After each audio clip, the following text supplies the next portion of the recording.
Hello everyone, welcome back to my YouTube channel. दोस्तों 5 मई 2023 को चंद्र ग्रहण पड़ रहा है। तो दोस्तों इस वीडियो में ये वीडियो डेडिकेटेड है प्रेग्नेंट लेडीज़ के लिए कि अगर आप प्रेग्नेंट हैं और आपके यहाँ चंद्र ग्रहण पड़ रहा है या फिर सूर्य ग्रहण पड़ रहा है तो महिला को कौन कौन सी सावधानियाँ रखनी चाहिए, क्या महिला को नहीं करना चाहिए, क्यों दोस्तों सूर्य ग्रहण या चंद्र ग्रहण होने के बाद महिला को कुछ नियमों का पालन करना पड़ता है, इसकी क्या वजह है, हमारे यहाँ देश में ये ग्रहण पड़ेगा या नहीं पड़ेगा, इसके सूतक लगेंगे या नहीं लगेंगे और महिला को इससे क्या सावधानियां रखने की आवश्यकता होती है। तो दोस्तों ये सारी चीज़ें मैं इस वीडियो में लेकर आई हूँ। अगर आप मेरे चैनल पे नए हैं तो प्रेगनेंसी या बेबी केयर से रिलेटेड सारे टिप्स के लिए मेरा चैनल सब्सक्राइब कर लीजिएगा। मैं यहाँ इस तरह की बहुत सारी प्रेगनेंसी केयर और बेबी केयर वीडियोस लेके आती रहती हूँ। तो चलिए दोस्तों अब हम शुरू करते हैं हमारा वीडियो।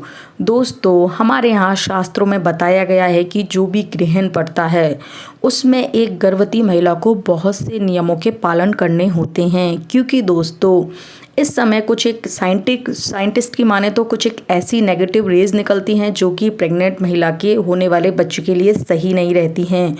और अगर मान लो हमारी शास्त्रों की माने तब भी दोस्तों इस समय कुछ नेगेटिव चीज़ें होती हैं, नेगेटिव शक्तियाँ होती हैं जो इस तरह से एक्टिव होती हैं कि उस समय एक प्रेग्नेंट महिला को कुछ एक स्पेशल नियमों की पालना करनी होती है। तो दोस्तों सबसे पहले हम बात करते हैं वो कौन कौन से नियम हैं जो कि ग्रहण के समय एक महिला को फॉलो करने चाहिए।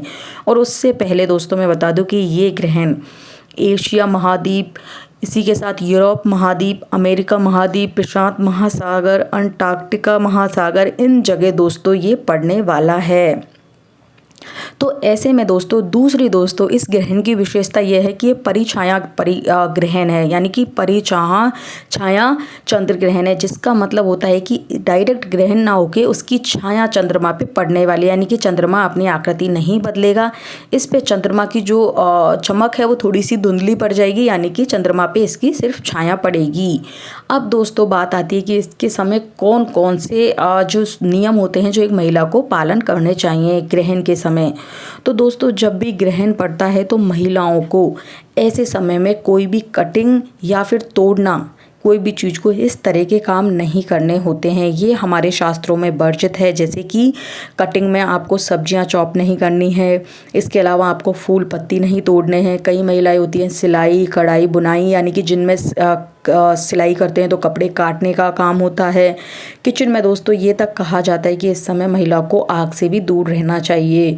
तो दोस्तों बहुत सी महिलाएं जिन फैमिली में इन चीज़ों को मानते हैं उनको खाना भी नहीं बनाने दिया जाता है, यानी कि जिस समय ग्रहण पड़ता है उस समय आपको खाना नहीं बनाना चाहिए। किचन में दोस्तों महिलाओं को इसलिए नहीं जाने दिया जाता क्योंकि किचन में ज़्यादातर काम कटिंग से आग से रिलेटेड होते हैं। तो महिलाएं सब्जी काटती हैं या फिर कुछ सब्जियां छीलती हैं या फिर कोई चीज़ तोड़ती हैं, या फिर दोस्तों हम गैस पे या चूल्हे पे या कहीं भी काम करते हैं तो आग का काम होता ही है।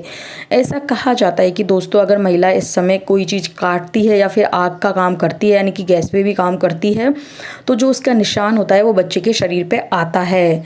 तो दोस्तों अगर आपकी फैमिली में कोई भी काम करने वाला नहीं है और आपका यहाँ ग्रहण के सूतक लगे हैं तो ऐसे में दोस्तों आप ग्रहण के बाद खाना बना सकती हैं या फिर ग्रहण से पहले खाना बना सकती हैं, लेकिन उसके भी कुछ नियम होते हैं। यानी कि आप जो भी खाना बनाएं उसमें ग्रहण पड़ने से पहले ही तुलसी के पत्ते डाल दें, और अगर हो सके तो ग्रहण पड़ने के बाद ही फ्रेश खाना बनाएं और उसके बाद वो खाना खाएं। तो एक नियम तो ये करना है कि महिला को किसी भी तरह की नुकीली चीज़ों से दूर रहना है। अब दोस्तों काटने के अलावा पिन हुई, यानी कि सेफ्टी पिन हुई, इस तरह की चीज़ों से भी आपको, नुकीली चीज़ है इसलिए इससे भी आपको ग्रहण के समय दूर रहना चाहिए।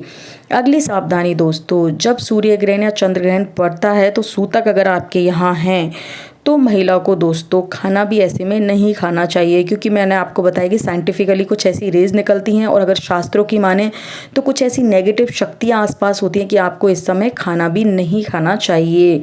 या तो आपको दोस्तों अगर प्रेगनेंसी में भूखा नहीं रहा जाता, बहुत क्रेविंग होती है, तो आप ग्रहण से पहले कुछ खा लें, और अगर आपको बिल्कुल ही नहीं रहा जाता है, 5-6 घंटे का ग्रहण है, तो दोस्तों आप खाना खाने से पहले, ग्रहण पड़ने से पहले अपने खाने में तुलसी के पत्ते डाल दें। और अगर आपसे नहीं रहा जाता है, आपका मन मचला रहा है या फिर आपको बहुत ज़्यादा भूख लग रही है, वॉमिट हो रही है, कुछ खाना है, तो दोस्तों वही तुलसी के पत्ते जिस खाने में हो उसको आप खा सकती हैं।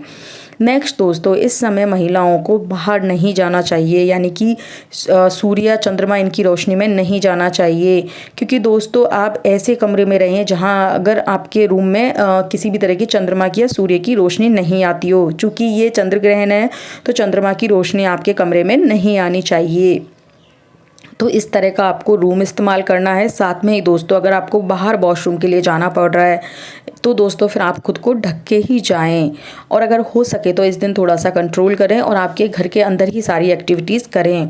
तो दोस्तों ये सारे नियम पालन करने होते हैं। इसी के साथ दोस्तों, महिला को बहुत ज़्यादा ऐसे ग्रहण के टाइम सोना नहीं चाहिए। आप आराम से आपके बेड पे बैठ सकती हैं, पैरों को बहुत ज़्यादा मोड़े नहीं, सिकोड़े नहीं, आराम से आप कंफर्टेबली बैठ सकती हैं। ऐसे टाइम में आपको किसी की बुराई नहीं करनी चाहिए। आपको जितना हो सके आप भगवान का नाम लें, हनुमान चालीसा का पाठ करें।